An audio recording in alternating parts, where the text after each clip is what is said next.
وكان وكان علاشة وبدك لو المادة تركي سنوي كسر وريان ببلي برسوها يهاد اسمنا وصوب عيا يمر كليدا يلوم ردبر كاي يمر دبن كويشga weeyaan ee niimadu taakili fanaanka weyn Cabdirasaaq Anshax ayaa naagtii hore oo ilmaha ka dhalay ayaa aad ugu eed sheeganaysa iyadoona sheegtay in caruurtii markaa uu ku deyriyay kadib markii sanadii 2020 ay kala tageen isla mar ahaantaana marwo kale uu ku guursaday magaalada Hargeysa. Cabdirasaaq Anshax ayaa ilmihiisa danayn sida ay sheegtay marwadiisii hore ayadoona markaa eeda u jeedinaysa Cabdirasaaq iyo ehelkiisaba ayadoo sheegtay in rag uu guursan karo balse caruurtii ka dhaxaysay uu markaa ku deyriyay.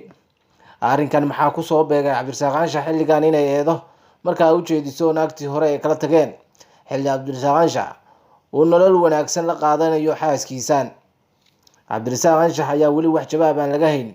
isagoona markii hore waqti iyo waayaba la soo qaatay marwadani oo dhowrka caruur ah u haysa. marwadani ayaa ku sugan magaalada Boorama ayadoona sheegtay in gabi ahaanba ay isaga soo guurtay magaalada Hargeysa arrimo jira awgood iyadoo sheegtay in dhanka nolosha ay aad ugu adkaatay walow ninkeedii hore uu fanaan caan yahay oo Soomaalida inteeda badan ay taqaano. arrinkan fanaan Anshax loo soo jeediyay ayaa waxa ay noqonaysaa ceeb markaasi kaga timaada xaaskiisii hore iyo caruurtii ay u haysay kuwaas oo la sheegay in xitaa caana uusan u gadin.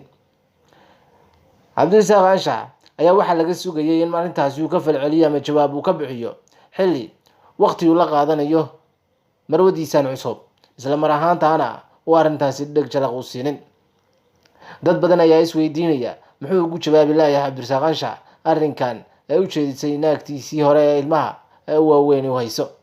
walow islaantaani waqti la qaadanayay waayaba.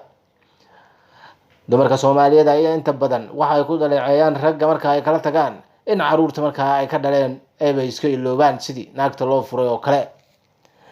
daawada muuqaalkan hadaad intaan soo gaartay followna soo dhaadii dhanka YouTube-ka ay tahayna subscribe inoo dheh meesha gudaha hadaan nooga dhigo aad ku mahadsantahay daawashada muuqaalka yagan asxaabtaada inta kale la wadaag mahadsanid.